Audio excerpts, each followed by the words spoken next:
Tracy, I love you. She froze, her eyes wide with disbelief. What? What did you just say? I'm your tutor, don't joke like that. I'm not joking, Tracy. I truly love you. Paige blushed, her cheeks flushing crimson. She clenched her hands, her gaze darting away. I can't live without you, I said, taking a step closer. Tracy looked up at me, her eyes uncertain. Her lips moved as if she wanted to say something but stopped. I realized she was conflicted. As someone with experience, I knew this was not the time for hesitation. I took a risk, moving closer and gently placing a kiss on her cheek. Whack! She slapped me hard across the face, then bolted back to her room. It was the first time in my life I'd been slapped after confessing my feelings, a sensation both painful and intriguing. I rushed after her, grabbing her hand just outside her bedroom door. She tried to pull away but wasn't strong enough. Suddenly, she stopped struggling and wrapped her arms around me. You're not just teasing me, are you? She whispered, her voice filled with fear that I was only playing with her. I looked into her eyes, a soft smile on my face. You're so silly. I love you with all my heart. Don't think I'm a fool. Tracy didn't reply, only looked at me with adoring eyes. I gently brushed a tear from her cheek and placed a slow, tender kiss on her lips. This time, she didn't resist, only responded awkwardly, shyly. It was her first kiss. Miss Lee's face was bright red as she turned to face the wall. I smiled, hugging her from behind, whispering in her ear, "Then let me teach you how to love." With that, I kissed her lips again, slowly and sweetly. My hands knew just where to find their way. Tracy kept her eyes closed, her breath coming in short gasps. What would happen to Tracy?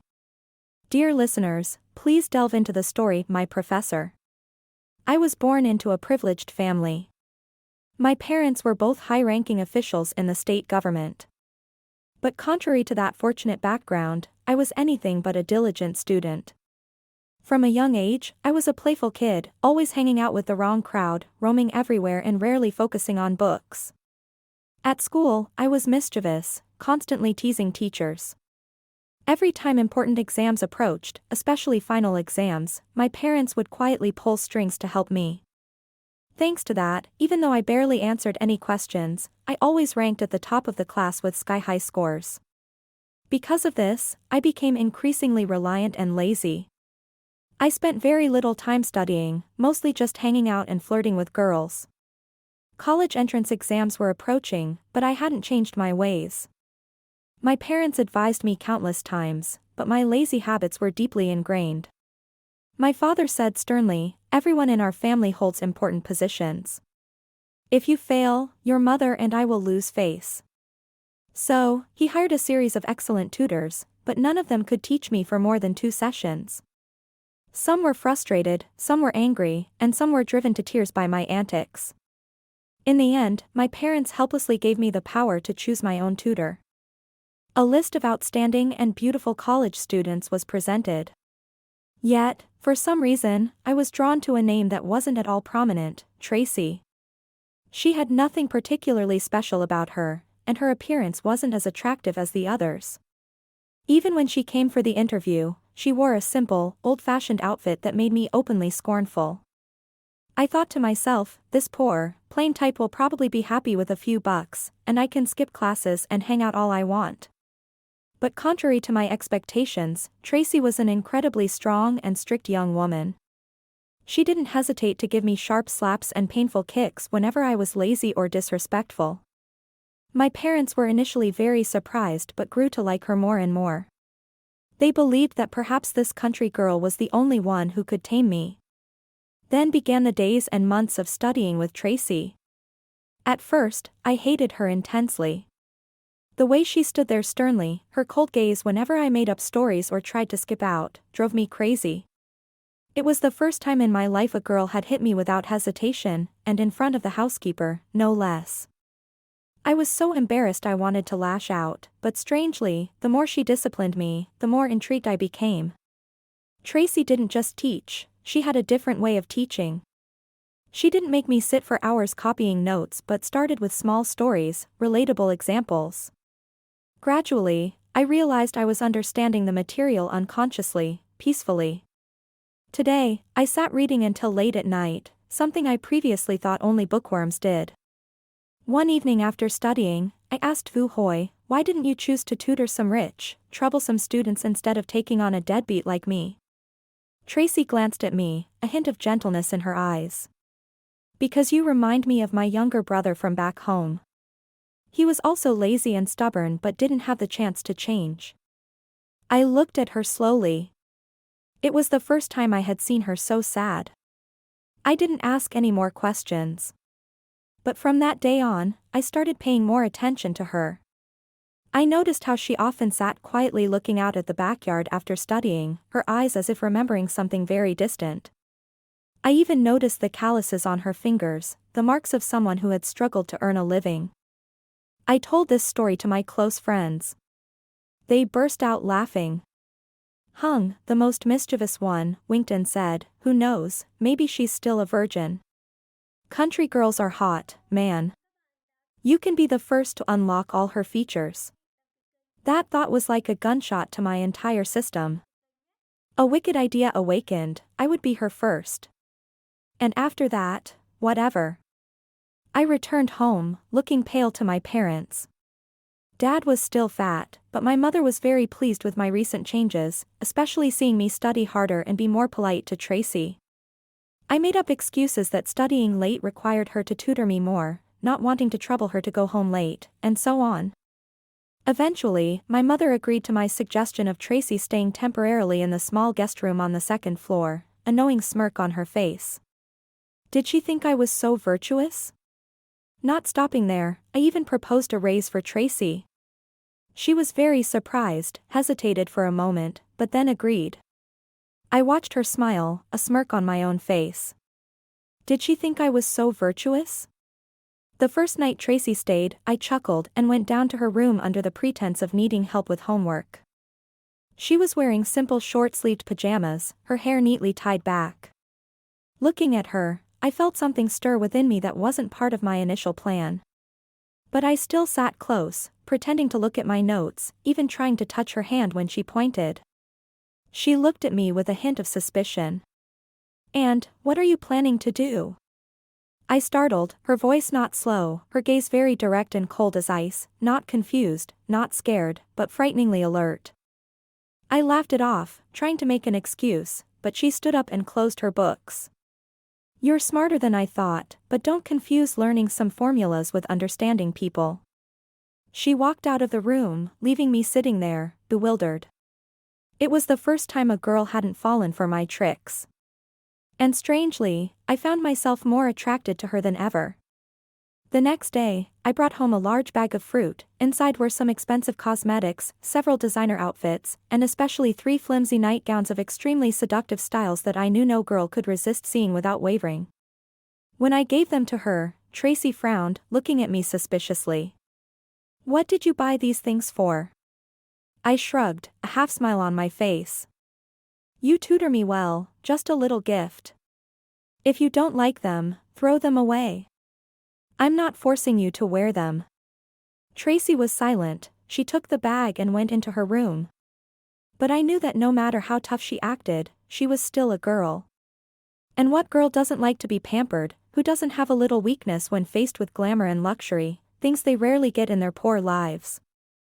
That night, after tutoring, I went upstairs, intending to go to my room, when the light seeping from under the guest room door where Tracy was staying caught my attention. The door wasn't fully closed, and my curiosity made me peek inside. I almost stopped breathing. Tracy was standing in front of the mirror, trying on each of the nightgowns I had given her. One was a short white silk one that hugged her slender figure. She turned slightly, admiring herself, then changed into a pale purple one so thin that even under dim light, her curves were visible. On her lips, for the first time since I had known her, a satisfied smile bloomed. Not the stiff smile of a strict tutor but that of a girl enjoying her femininity, her own allure. I leaned against the wall, a smirk on my face. The fish had taken the bait. That night, I tossed and turned in bed, my mind unable to escape the image of Tracy in the flimsy nightgown, shyly admiring herself in the mirror with a smile both hesitant and radiant. Only one question remained in my head: how to get her. I clearly understood that girls like Tracy, though strong on the outside, were easily moved inside, especially when their vulnerabilities were touched. No need to rush, no need to force. Just gradually reveal, little by little, creeping into that closed-off private world. And then she would fall into my arms without any coercion. The next tutoring session, I began to take the first step in my plan. I sat closer to Tracy than usual, pretending to ask questions and deliberately touching her. Sometimes I held her hand to point out lessons more clearly, sometimes I leaned close to her ear to whisper explanations of simple formulas.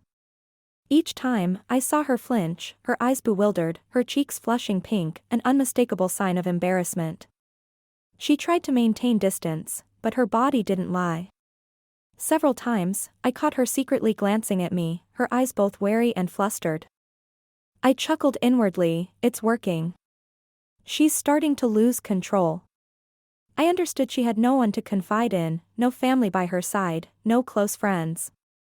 And once a girl's heart weakens, she's easily swept into a whirlwind of emotions if she meets the right person who knows how to touch that vulnerability.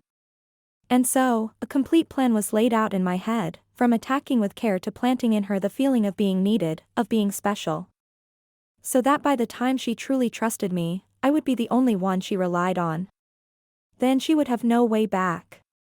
That tutoring session, I acted differently, no more jokes or deliberate teasing.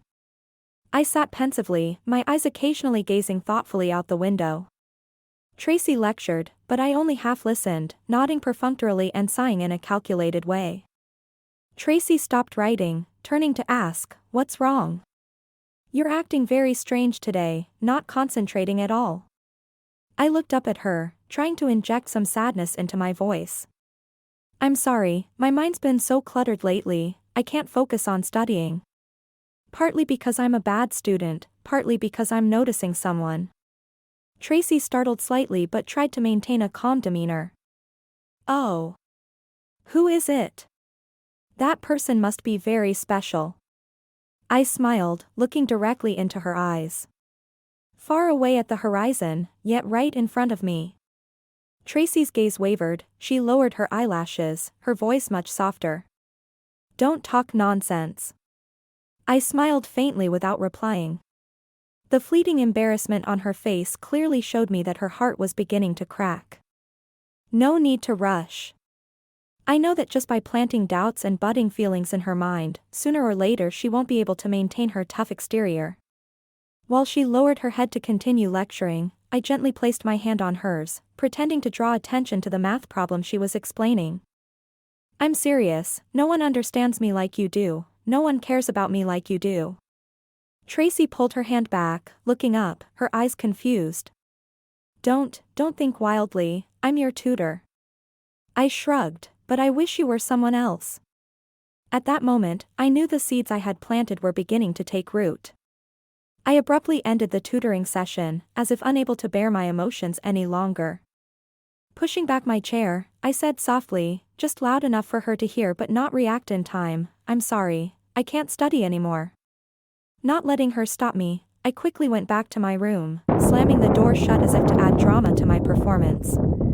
Outside, I heard light, hurried footsteps, then a soft knock on the door. "Hey, are you okay? Can I come in and talk?" I lay on my bed, deliberately silent, my eyes closed but my lips curving into a triumphant smile. The fish was hooked, I didn't need to answer. Silence at this moment was the most effective weapon, making people worry, making them think, and especially making them care. Outside, Tracy still stood waiting, knocking once, twice, then whispering my name again. Her voice was no longer as stern as usual but filled with genuine concern.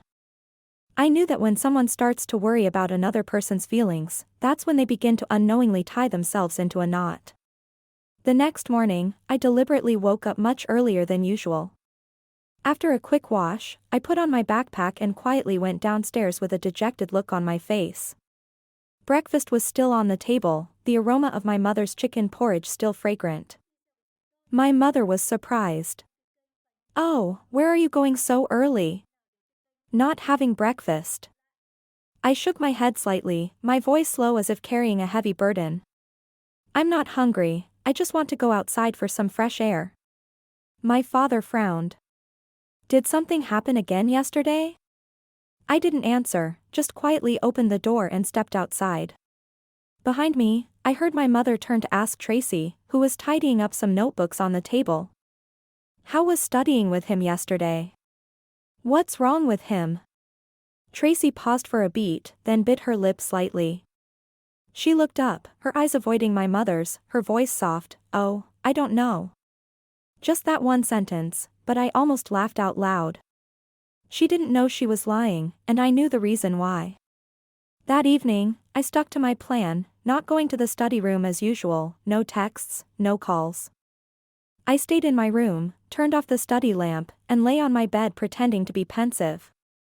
A soft knock came around 8 p.m. "Hey, can I come in?"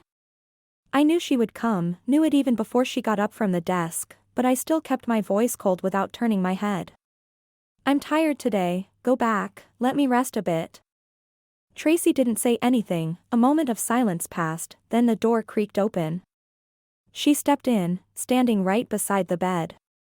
In the dim light of the night lamp, her face looked hesitant. "You don't have to pretend to be strong anymore. If you really like me, just say it." I raised my head to look at her, deliberately injecting a hint of hurt into my eyes. "But I already told you, and you didn't believe me yesterday." Tracy sat down on the edge of the bed, her eyes avoiding mine, her hands twisting the hem of her shirt. "Because I was scared. I'm your tutor, you're my student. But if you keep being sad like this, how can you focus on studying?" I remained silent. No need. I knew what I wanted to hear was very close. Tracy took a deep breath, then looked straight into my eyes for the first time without flinching. "Then, if you want me to agree, how about we try being boyfriend and girlfriend so you can feel at ease and focus on studying?" A silent second filled the room. Then I chuckled softly, not a mocking laugh but one of satisfaction. She said, "So you can feel at ease and focus on studying," but I knew she had already lost her boundaries. I nodded slowly, feigning emotion. "Don't worry, I'll work hard. From now on, I'll only want to study so I won't disappoint you." A thought flashed through my mind, and without thinking further, I quickly moved closer to Tracy, giving her a quick peck on the lips.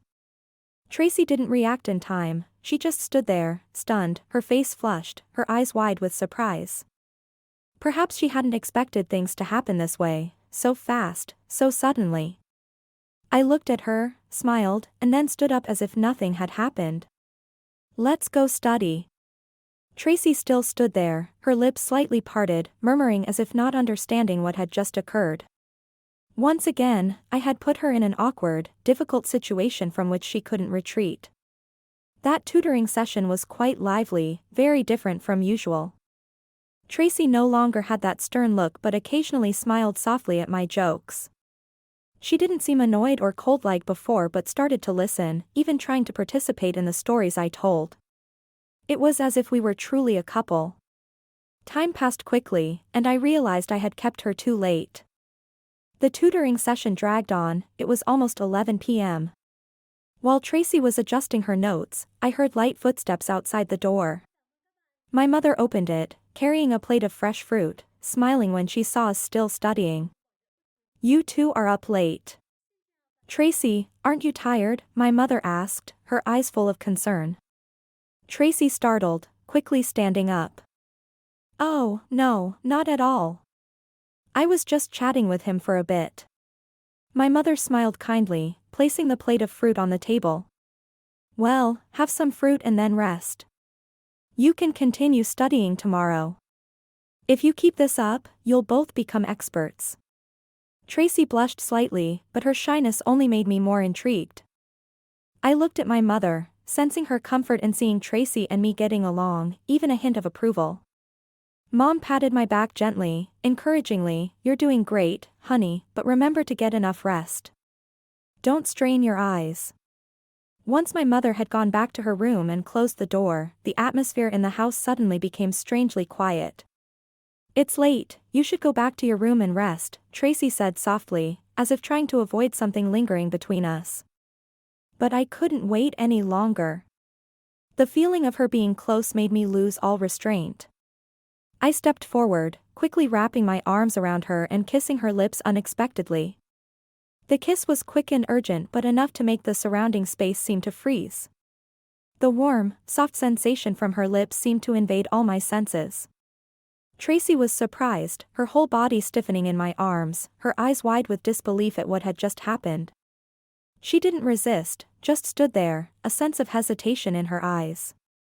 After that short kiss, I took a step back, a faint smile on my face, looking at her as if I understood everything in her heart. "Just wanted to say goodnight to my girl," I said softly. Tracy didn't reply, just quietly turned away, her face already flushed. She hesitated for a moment, then whispered, "What are you doing?" Her voice was weak, unsure whether it was anger or shyness, but I knew for sure that there were storms raging within her. I looked at her, my eyes full of amusement but without any rush to answer. "Don't worry, just a goodbye, you should go rest."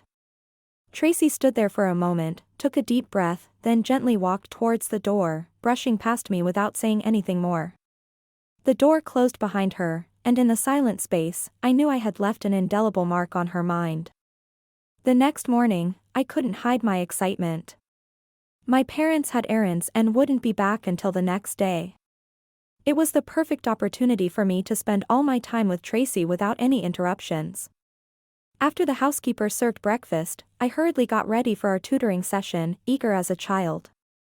But what surprised me even more wasn't preparing for studying. It was the sight of Tracy when I entered the living room. She was standing there in the nightgown I had given her. The flimsy dress hugged her body, and she had added a touch of light lipstick. Although the outfit wasn't overly revealing, it subtly accentuated a charm that I couldn't take my eyes off. Tracy saw my stunned expression, let out a teasing laugh, and joked, "Well, are you going to stare all day, or are you going to do something about it?" I stammered, unable to say anything, only looking at her, a feeling of confusion making me unable to tear my gaze away. But immediately, I tried to regain my composure, offering a faint smile, and said, "You know, I'm just a little surprised." Tracy just shrugged slightly, not seeming embarrassed at all, but I knew in her heart there was probably a little stirring despite her attempts to hide it. I couldn't take my eyes off Tracy, it felt like time had stopped when I saw her in that nightgown. She was stunning in a simple yet incredibly captivating way. Her long hair, smooth skin, and sparkling eyes made me unable to resist.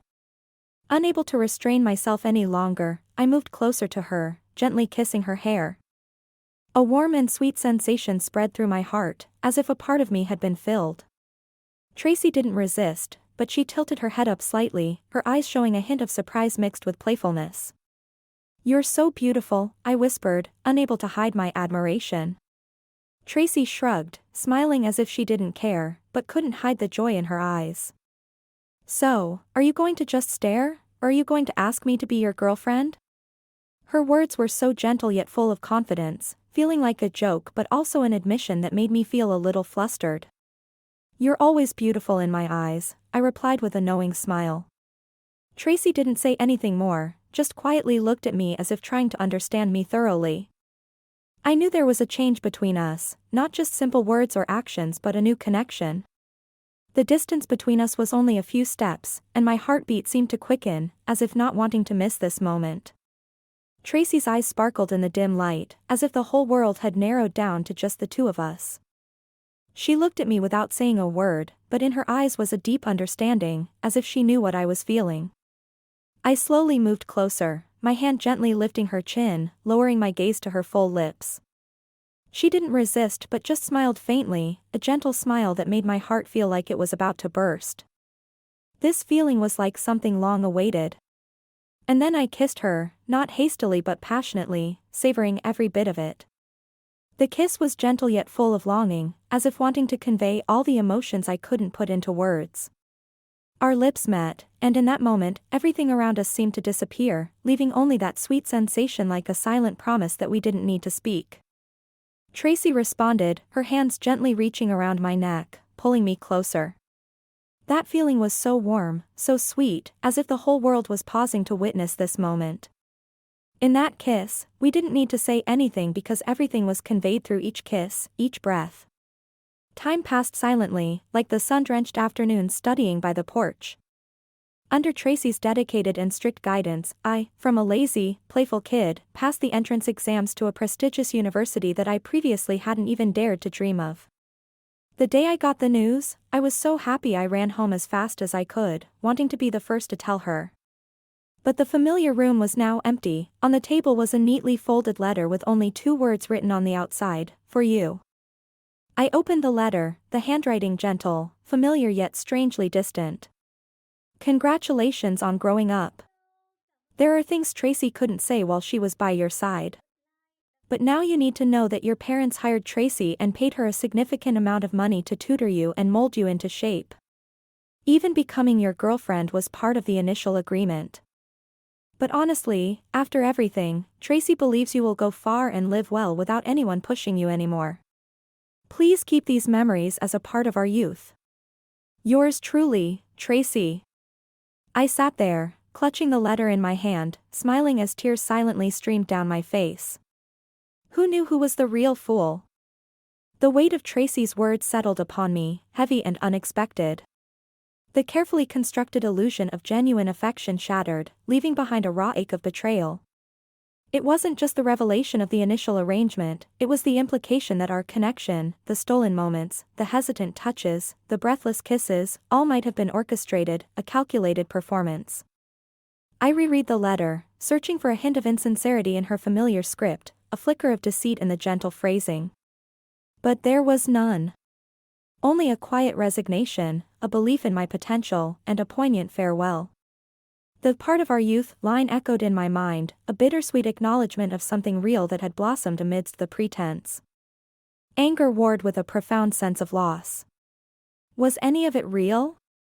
Had her laughter, her concern, the vulnerability she occasionally allowed to surface, been nothing more than skillful acting? The thought was a bitter pill to swallow, a humiliation that stung more than the initial shock. Yet, beneath the anger, a stubborn voice whispered a different narrative. The way her cheeks flushed when I teased her, the genuine pride in her eyes when I finally grasped a difficult concept, the shared silences that felt comfortable rather than awkward, those moments felt authentic, untainted by any contractual obligation. I spent the rest of the day in a daze, the letter clutched in my hand like a fragile relic. My parents returned, oblivious to the emotional turmoil churning within me. They were ecstatic about my college acceptance, showering me with praise and congratulations. I offered weak smiles, the joy feeling hollow and manufactured. That night, sleep eluded me. I replayed every interaction with Tracy, scrutinizing every word, every gesture. The line between tutor and something more had blurred so gradually, so naturally. Could 2 people feign such intimacy, such connection, for so long without a sliver of genuine emotion seeping through? The next morning, I made a decision. I needed to see her, to hear her voice, to look into her eyes and try to discern the truth. The letter offered closure, but it was a closure I wasn't ready to accept. I drove to the address listed as her permanent residence, a small, unassuming house on the other side of town. It was nothing like the grand estate I had grown up in. A wave of guilt washed over me as I realized how little I truly knew about her life outside our tutoring sessions. A woman who looked like an older version of Tracy answered the door, her eyes filled with a quiet sadness. I introduced myself, and she immediately recognized my name. "She's gone," she said softly, her voice thick with emotion. "She left early this morning." The news hit me like a physical blow. Gone. Just like that. No goodbye, no further explanation. The finality of her departure felt like a cruel twist of the knife. Did she say where she was going?" I asked, my voice barely a whisper. The woman shook her head. Just that she had to move on. That her work here was done. She looked at me, a knowing sadness in her eyes. "She cared about you, you know. More than she probably should have. Her words offered a small measure of solace, a confirmation of the genuine connection I had sensed. But it didn't ease the ache of her absence, the unanswered questions that lingered in the air. I thanked her and left, the weight of her departure pressing down on me. The letter, once a source of confusion and anger, now felt like a final, irrefutable goodbye. In the following weeks, I threw myself into preparing for college, the initial excitement now tinged with a quiet melancholy.